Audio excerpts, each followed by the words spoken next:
我哋堅決支持你，支持，大聲啲，支持。係啦，多謝大家。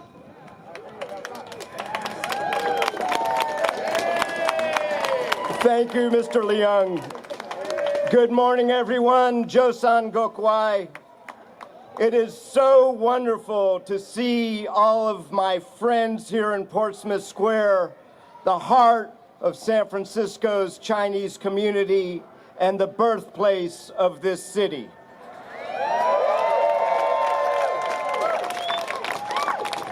Thank you so much to each and every one of you for coming this morning. Thank you to Mr. Wing-Hu Leung for your kind and generous introduction and support. Before I begin, I have to note, it appears that the strategy of our opponents is to drown out any voice they disagree with. I believe San Francisco deserves a mature discussion about our future, not a shouting match. Let's be clear. These are the angry voices of a vocal minority amplified by the money of billionaires who are deadly afraid to have San Francisco hear any voice but their own.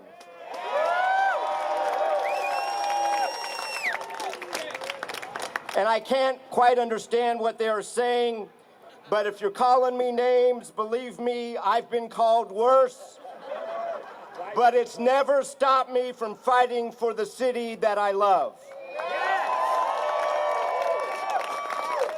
And I don't have total recall, but believe me, the last person we called the Terminator went on to become the governor of the great state of California. We're here today because we all love San Francisco and we know our city is struggling. We are a city in need of recovery, and recovery is something I know a little something about. I know that recovery is hard work.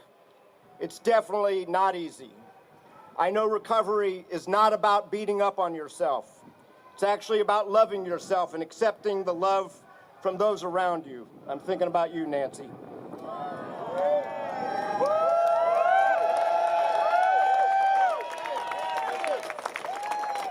And I know that recovery is not something you do alone. You do it together. And recovery only works when we're all honest with ourselves and each other. And I know that recovery is not about anger and hatred. It's not about harboring grudges and petty vendettas. To recover, you need to be firm and draw clear lines, but always stay compassionate. Thank you, Reverend Fong. I am so deeply and sincerely grateful to have received the support I needed to recover and become sober. I honestly wouldn't be standing here without it today.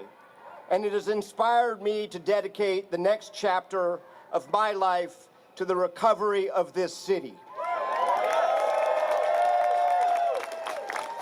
That is why I'm announcing my candidacy for mayor today.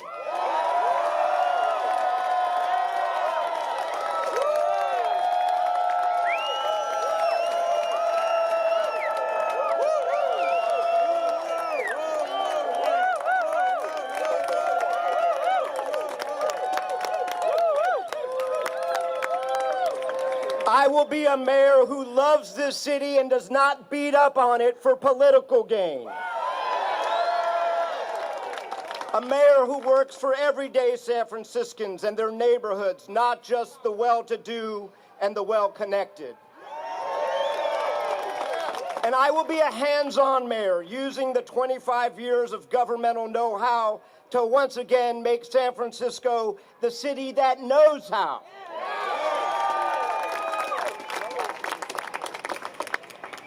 I was blessed and lucky to be born into a family of healers. My father was a clinical psychologist who helped many people, including Holocaust survivors and their children, and many students in his 40 years at San Francisco State. My mother, who is sitting right here, is a social worker who worked with survivors of trauma and abuse. My parents taught me that we can devote ourselves to ending intergenerational trauma, that healing is possible. The first step towards healing San Francisco is to make the collective decision to heal ourselves. This means working together instead of fighting. It means truly addressing crime, fentanyl overdoses, and homelessness, not just weaponizing them for political campaigns. For 25 years, I've demonstrated the ability to bring people together, achieve consensus on the toughest issues, and move this city forward. And as mayor, that is exactly what I will do.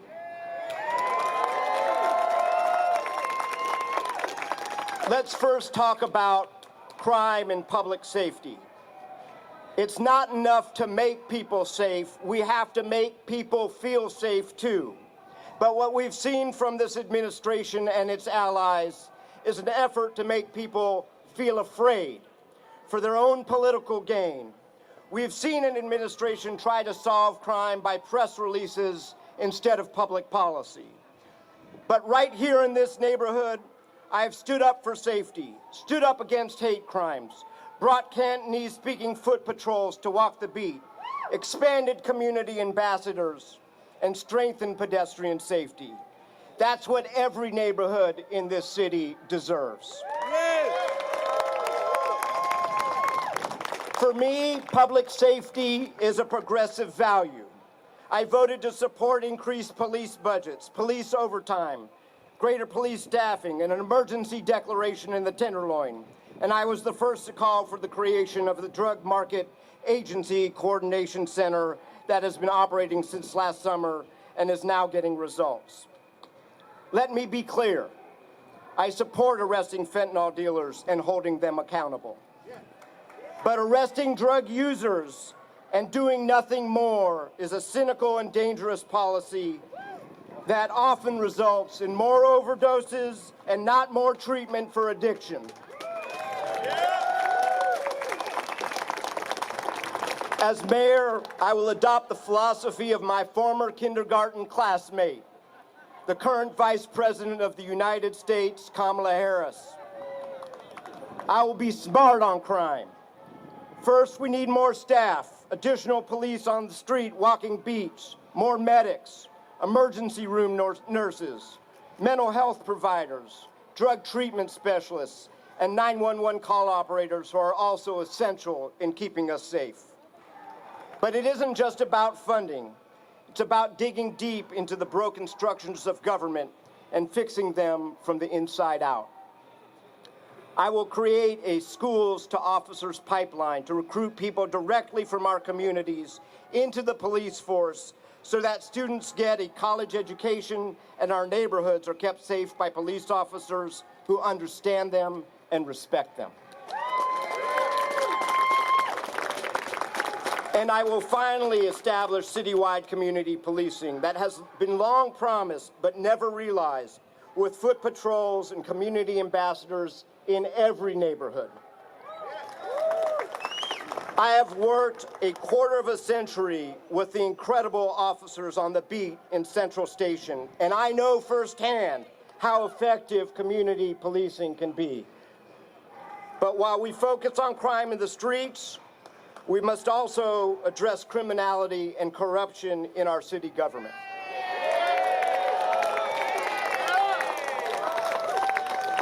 Every crime of corruption is a crime against taxpayers, a crime against city services, a crime against the public trust. I am proud to have fought bribery, embezzlement, and fraud in city government my entire career. As mayor, I will establish a new tool for fighting corruption and cleaning up City Hall, an inspector general under the controller with the power of subpoena and investigation.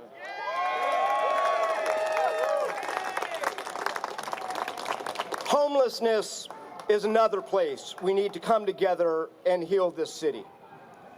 To address homelessness, We have to first admit the truth.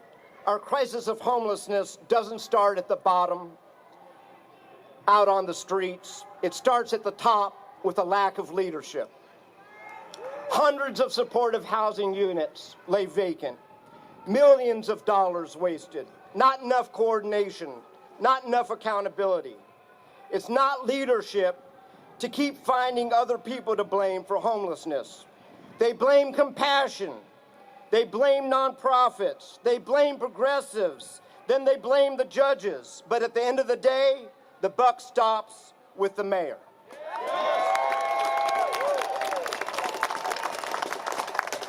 My approach to homelessness will be based on 4 pillars: prevention, shelter, treatment, and housing. Prevention and shelter are critical.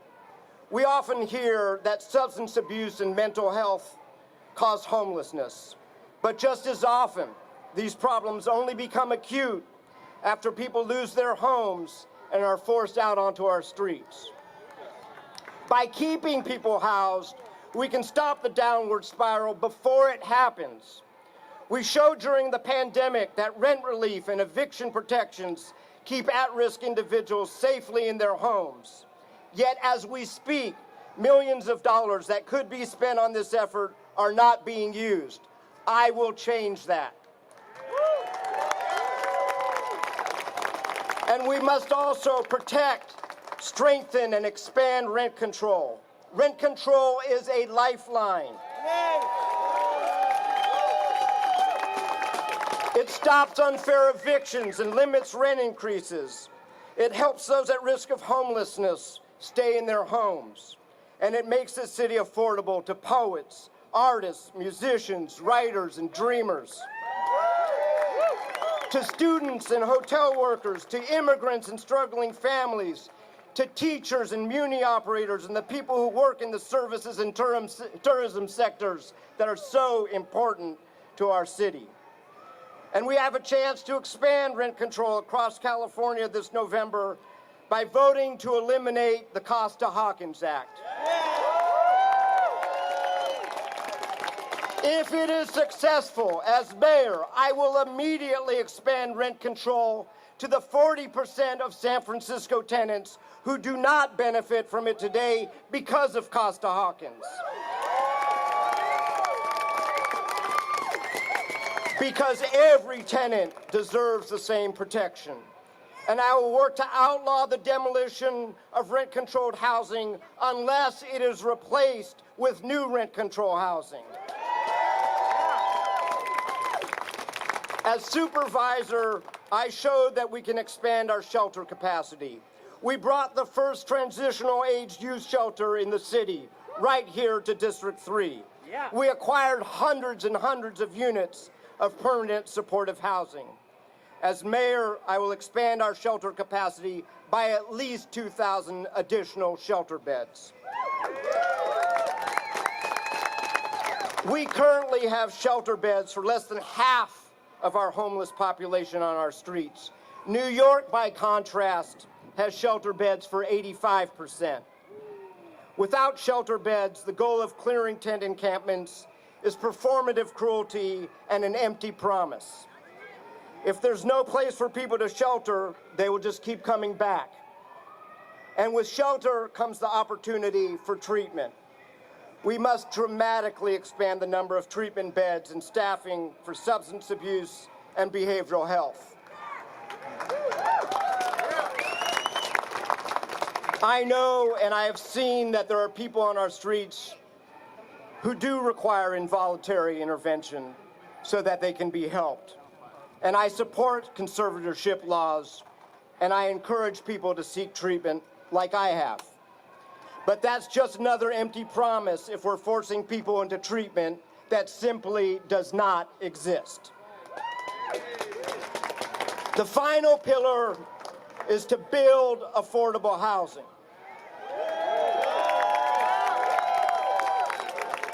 The state of California has said that San Francisco must build 46,000 units of affordable housing in the next 8 years, 46,000 units. This requirement, not the 36,000 market rate homes also required, will be the most difficult and the most important to achieve. I led our first affordable housing bond in 5 years, Proposition A, in the March primary, which will provide homes for 4,500 working San Franciscans and which was embraced by 70% of San Francisco voters. Thank you, San Francisco voters. And I will campaign along with all of you this November for the regional housing bond, which could provide housing for 4 times as many San Franciscans as Proposition A. And I will do something that has never been done before in this city. I will launch a Marshall Plan for middle-class housing, for our union sisters and brothers, the teachers, nurses, firefighters, and families who don't qualify for low-income housing but can't afford market-rate luxury housing. Using tax-deferred financing that won't raise taxes, we can build affordable housing for at least 15,000 middle-class San Franciscans, the heart and soul of our city. There are those who claim we don't need to focus on affordable housing, who advocate for just more and more luxury housing, who tell us that sometime, somewhere in the far distant future, these luxury homes, affordable only for the rich, will magically become affordable to the rest of us. It's rubbish. Yes. In the Reagan era, it was called trickle-down economics. It didn't work then, and it does not work now. It doesn't work because it just boils down to deregulation for private developers. And let's be clear, there's no profit in building affordable homes. As supervisor, I have consistently been pro-housing. I have not just voted for, but led rezoning of our eastern neighborhoods that allowed 10,000 new homes to be built. I have led joint campaigns to open housing opportunities in the Hunters Point Shipyard, Pier 70, Mission Rock, Rincon Hill, Central Soma, and Western Soma. If you look at my record, rather than listen to my billionaire and real estate funded critics, you will see I have personally voted to increase our housing capacity by over 100,000 units. And as mayor, I will continue to support housing at all income levels. The state requires us, as I said, to approve 36,000 market rate homes in the next 8 years. And I will lead that effort to get that job done too.